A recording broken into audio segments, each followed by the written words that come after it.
Hey everybody, Wes here from Scamps Automotive.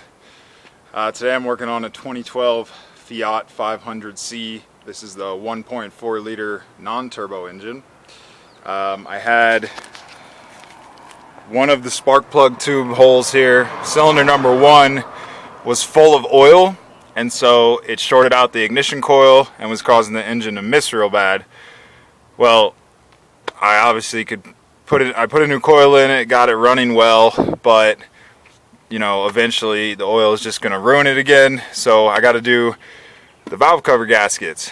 Here's your engine valve cover. On the outside, there's a gasket that seals oil from leaking externally, and then right around each of these spark plug holes, there's a seal that keeps the oil from going into the holes. So this is what's failed. I'll just replace it all. Comes as a kit.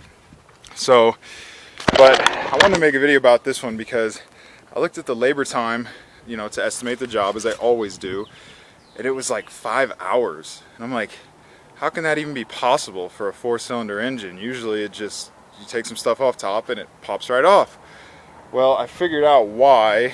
It all comes down to this little tab right here. So this guy sits like so.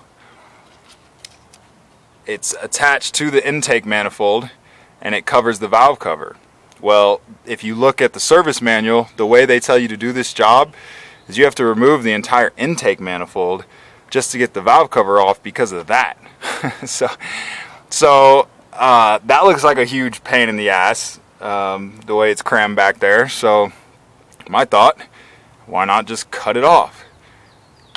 It doesn't seem to have any kind of real integrity. The intake has 5 or 6 bolts on the bottom and in the middle that hold it on still. So this is a really strange addition that Chrysler decided to put on there for some reason to make the job extremely difficult. So if you cut this tab off, you can go from, you know, you can do it in a fraction of the time. So I cut that thing off, you take all the bolts off around the valve cover, and boom, thing pops right off. So there's a little repair hack for you if you ever work on a Mopar 1.4. Cut that thing off. You don't need it. Save time, save money. Scamps Automotive, keep on wrenching.